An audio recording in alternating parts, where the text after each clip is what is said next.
financial freedom ideally, I think it also involves a bit of financial discipline, which is what I've learned myself over the years. If you have money, then you have to blunder so you can learn, right? Some things are taught, some things you just go through.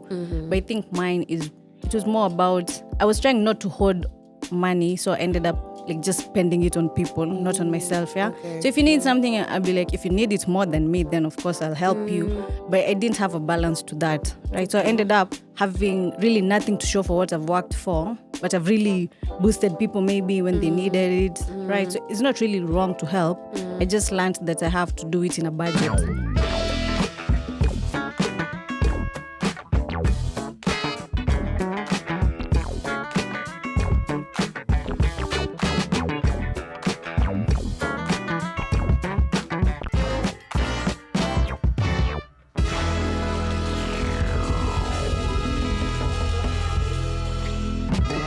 What's up, good people? We are back. This is Pesa Chronicles. My name is Marcin Jerry. I am your host. And if it's your first time here, Pesa Chronicles is a show that helps us to talk to people about their relationship with money and some of the measures they're taking to achieve financial freedom. So let's dive right in. Now, I am excited today, guys. I have a beautiful powerhouse. She is an entrepreneur. She is a go-getter. I think I'm overdoing it. I know she's pretty shy, but and she has a beautiful name. She goes by the name of Tutu Zeritu. Welcome to the show. Thank you, Marcy. How are you? How you feeling? I'm all right. You were a bit shy at the beginning. How is it I now? was. So yes, welcome to the show, Tutu Zeritu. Thank Such an you, amazing Marcy. name. Thank you. Kindly give us a brief background. Where did your name come from? Right. So my name Zeritu is of an Ethiopian descent. It Okay. means mother of generations. If I got it right from my father's explanation. But Tutu is really just a sweet name he gave me when I was a baby, and then it stuck, and wow. So it's not Eko Kaidi per se. Actually, it is. Oh, it is. Okay. It's literally stuck. Yeah, it's stuck, but I don't think it has any meaning to it. I think Okay. he said it's just a sweet name they give their babies. Okay. All right. So you're a powerhouse, as I mentioned earlier. Even your name proves Indeed. it, right? Yes, Marcy. Okay. So we are here to talk about money. Yes. How do you feel about money? Let's just start there. Money is Well, crazy first, right? yeah. How do you feel about it? I think I have a few views about money. Not the typical one, maybe, but I think for one, money is expensive. I've come to learn, right? It's a value for things, but as I also don't, it's not something I work to get like most people would. Okay. I don't work for the money. I think money is a bonus I get, or basically compensation, right? But I think ideally I work for passion, doing what I love that gives me fulfillment. And then money is a bonus I get. If it's a lot, then that's even better. Yes. But it's not my drive per se in life. I think I would call it fuel. I would call it grease, not really Nice. fuel. Yes. So it makes things easier. I'm not disregarding it as a need or a necessity in life, but it's not really my motivation for doing what I do. Wow, that's amazing. Because most guys I talk to, they usually like money, right?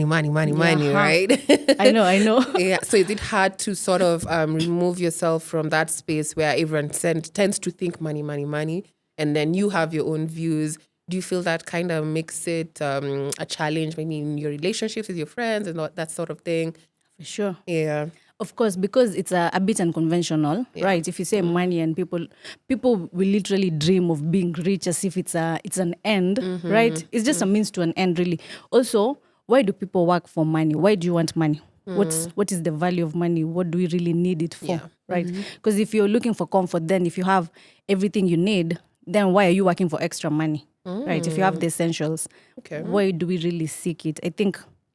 I think it's just for show, maybe for you to know, for people to measure success with money, right?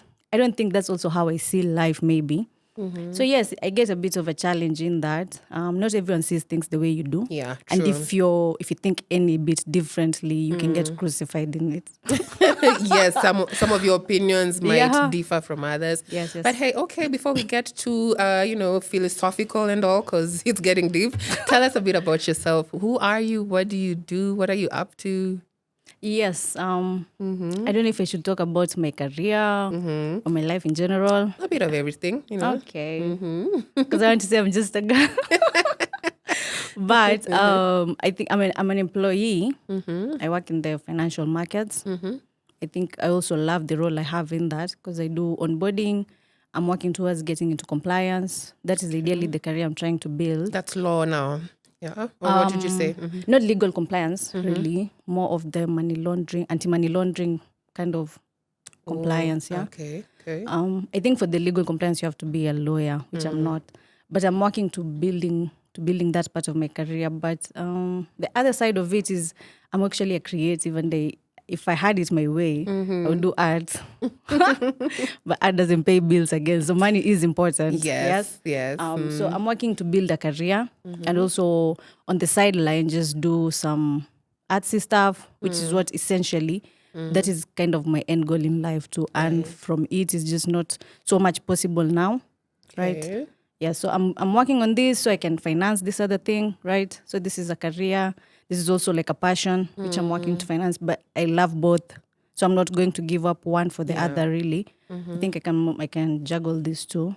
Okay, well, Yeah, that's yeah. impressive. So very soon or one day, we will be able to see some of your creative work out there. Hopefully. Oh, is it more like for you? It's more of art, like drawing and painting, or is it more of like coming up with like things, like maybe an event or something of the sort, or a bit of everything also? That's a good experience. Actually, I would go for painting. I do a bit of painting right now. I've just not commercialized it yet. Right? It needs commitment to be able to make pieces and proceed in the art world, right? But yes, ideally it would be art in painting, maybe sculpting. I'm still learning that. Nice. Ahead. Yes, but I've gotten. You see, what I do is when I go to art exhibitions, I try to see what captures me, so I can also learn to define my style. And I've realized that I also like sculpting in it. Wow. Also like paintings, which are not too much, which have minimalism in them. So at least with that, I figure myself out, so that I know when I get there, this is what I want to do. But I'm still figuring it out. Yeah, I think most of us still are. Yeah. But at least you seem to have like a sort of map that you're working with, right? Sure. Yes. And you've done well for your career so far. How many years have you been in now, this particular role you're in? A year, actually. Oh, it's an year. It's an year, but I've really learned and grown, and now I know I've found the path to grow the way I want, in what I really desire to do. Yeah. Also have a mentor in place. She's really guiding me. Okay. I'm not at liberty to say her name. It's okay. You're But taking all the measures. Yes. In short, yeah. I'm doing exams if I have to. I'm consulting people already there, so I can know what it took for them to get there, so that I can maybe copy and paste, hopefully, if it works out. Yes. I hear you. I think the learning never stops also. So you always have to keep exposing yourself to that space. Correct. And so for you, what do you think about, what does the term financial freedom ring anything for you? Or, what's your idea about that? Because that's what we're all about. Yeah. Financial freedom. Or is it just like a philosophy that's there but not there? I think it's a goal most people have. You're trying to attain. I don't know if it's also an end or is something you learn, like you do. It's still part of the journey. Every stage of the journey, you get financial freedom. I don't think it's essentially having all the money in the world, right? It's just it's being able to afford things, being liquid, just being comfortable. Yeah. Right. But also learning. Is freedom a destination or it's something you live in? It's not like something you eventually get to. Yes. Right. Because if you look at it as that, then I don't know if you'll be learning or you'll be just working tirelessly to get somewhere and you'll be missing out on life. Right. Yeah, true. So financial freedom, ideally, I think it also involves a bit of financial discipline, which is what I've learned myself over the years. Right now, would you consider, or let's actually just dive in terms of some of the mistakes you've made with money, right?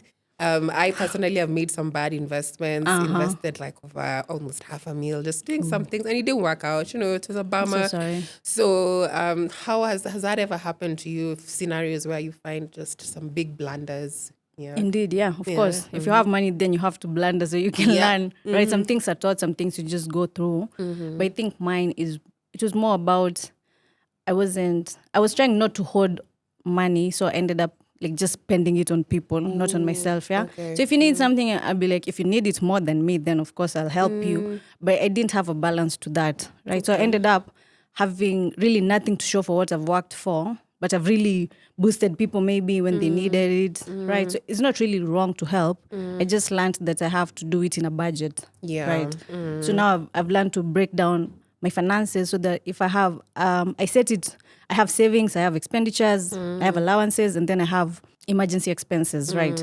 So that there's a limit to how much I can actually help people with. Yeah. It doesn't deny me helping them because I really don't feel like I don't hold on to money. Yeah. It's just paper. Clearly, I think I look at it like that, right? Yes, But it yes. doesn't mean I have to lose myself giving it out. So I learn to balance that out so that I can only help you as per the limitation that I have. Not Yeah. like if you need 100 G's, Mercy, and I can only Yeah. afford to give you 30. It doesn't matter if I have $1 million in the bank. As long as the point is, I can only afford to give you 30, I will give you 30, right? So you can find that from other people as well. You can try to just fill the gap, right? It's not like my personal obligation to carry this burden, which is something I learned along the way. I made mistakes actually, so I learned that, I think. Yeah. Okay. And how the breakthrough, when did that come through for you? When did you find yourself now you're more disciplined with your finances and it's actually working out for you? When did it start? Or is it when you got your first job, your second, your third? I think it came with the age. I think at some point I started to think, I think what hit me is that money is expensive, yeah? And also, as time goes, you want to plan your life. You have goals now. You're not just working to buy nice hair and get your nails done. No, you're trying to build something. Now I'm at the point where I want to invest and also build a life, maybe thinking about my future if I start a family and whatnot, right? So that like I have a different mindset towards how I deal with money, Yeah. right? And additionally, I've learned that I have to be faithful with what I have, right? Okay. So if I look at it like that, it means whatever I gain in this life, I have to account for why I've spent it or why I've used it the way I've done. I like Right. that. So There's if- some spirituality Yes, to it, indeed. right? Right. It does. So me giving out money is not a problem, but me being careless with money is indeed a problem. Right. So I have to be accountable for what I do and why I do what I do. So I think that realization having giving money a value and also just with the age comes with the age, I think. Comes with the age. Do you It feel like we does. were forced to grow up really fast, or we're doing our best? I think we're doing our best. Doing our best. Yeah, because if you have, I think my family has really also been a good foundation for me. Yeah. So that even when I was working, I didn't feel the pressure to get things done because they were always supportive. Yeah. They say if it doesn't work out, you can always come home. Like if you need anything, you Oh, can, nice. So I think I had that fallback plan. The which support gave me some system was comfort. there. Yeah. Okay. I think that's key. All right. And to young women like ourselves, Yeah. just trying to actually be more disciplined with money and get to where we want to get, what would you tell people? You've already shared amazing, inspired advice. Let me say that. What would you maybe close up and tell other young guys like us? I think if you read a book, it would help. So you don't have to learn from your mistakes. Right? 'Cause- Girl, you tell people to read books, yeah? yeah. Financial knowledge. Yes, You either yes. talk to people or get information out there, or you will have to learn from your experiences, which is not really, really nice. Yeah. So I think just read a book or two. Keep an open mind. Nice. Understand the value of money. Maybe study yourself. What is your perspective towards all these things? What kind of personality do you have? What do you want to attain in life? Right. So you don't just work to get paid. That's a bit basic. So it means Live a little. yeah, you isn't can it? do any kind of job just because of the money. Then you're putting a price on your soul in essence, right? Okay. Yeah. Ooh, So that is deep, bro. That is deep. Thank you so much for sharing all this. Thank you, Mercy. I hope guys do get inspired by your amazing so. advice here. thank you. So in a last question, where do you see yourself in a couple of years? Let's say 10, 20 years. Ooh. I see you like in New York, walking through art exhibitions. Anyway, I'm manifesting for you. Where do you see yourself? I think I want to see myself being happy with myself based on what I've learned and how much I've grown. I have things I want to achieve in short term and also long term. I'm hoping I can just get where I want to be. Right? It's not a measure of will people think I'm rich, will I make it in that sense. I think it's more of my personal goals, how well I get to where I want. Yeah. The impact, the influence maybe. Right. So yeah.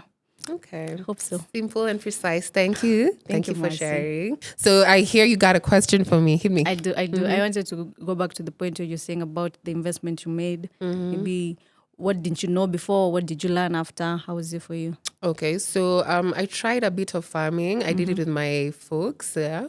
So my mom had this initiative where she wanted to start like pig farming and that sort of thing. So at the time, she wasn't as liquid as she had hoped to be. Yeah. So, I was liquid. So I was like, you know what? Let me do this. I got you. So I did end up giving her the amount of her time. Yeah. And the thing about pig farming is, or farming in general, I think if you don't have someone reliable there, first of all, your business is at risk. Like someone who you can continuously call on and they can update you on the situation as is. Because as you were in Nairobi, they're probably like in Oh, right, Muranga right. or somewhere. So that was one of the mistakes we did. We didn't have a very accountable person. Okay. We also, I think, went in too fast without also doing enough research. Yeah. Eventually, some of the pigs got sick, some died, Sorry. the whole shabam. We did sell a bit, but not as much as we had hoped to. Yeah. So it's something we learned, and we will still try again, but maybe now after really doing more research and everything. Correct. Yeah. But as you've said, money is expensive. That money is gone, but it's not gone. I'm still here, Yeah. right? So I can still, get back to work and try and get it back. You got the lessons. You got the lessons. That's the major part, by the way, guys. The major part is always the lessons, Yeah. right? Yeah. And you mentioned you're reading a book. You told us to read books. Sorry. Are you reading a book? I am actually. I am. I've been reading it for the longest. It's a small book. I don't have all the time yet. But I think first of all, my major guide in life is the Bible. But if you read it, it will give you insights. Or maybe I'm thinking if God is a spiritual being and is bigger than all this, whatever he has to say about money or wealth or finances, it has to be like deeper than what any man can think of, right? So I use that as my major guide. That's why I don't hold on to money as such, but I'm also faithful with what I have, right? And the other thing is, and there's a book I read, it's called Rich Dad Poor Dad. It was so much talked about, I had to go through it. Yeah. And I picked up a few things, especially about expenses and investments, right? Yes. And the breakdown, it really just shook me. Because I have been thinking the way he talks about how people are thinking, I had been thinking like that, right? But I've learned the difference. So now I'm more keen on that. So Yeah. I don't just, if you get a mortgage, is termed as an expense because it's taking money out of your pocket. But most of the people think a mortgage or getting a house is an investment, but it's really not. It's not really putting money in your not, pocket, yeah. right? But you're thinking about it long term, right? I know people have different reasons for doing what they do. I'm just giving an example of how I've come to understand the difference, right? So now, if I'm going to put money somewhere, it has Yeah. to bring money back into my pocket, Yeah. no matter how small. Then that is an investment, and that was key for me, Nice. right? Amongst other things he said. But yes, I think if you read, you can learn a few things here and there. And there's a lot of content out there. There's Yeah. a lot happening nowadays. We don't all have to just buy land and cars and the I same old know. the same old things. Yeah. Yeah. Yeah. I think right now there are more investment opportunities and it's Correct. very key for us to actually start investing. Yes. Right? Okay, great. So I hope you had a good time. I did. I did. You did. You're a good host. Thank you so much, guys. Keep tuned. Keep watching more of our episodes and tell us what you want to hear from more of our amazing guests. And yeah, keep it tuned to Spasa Chronicles.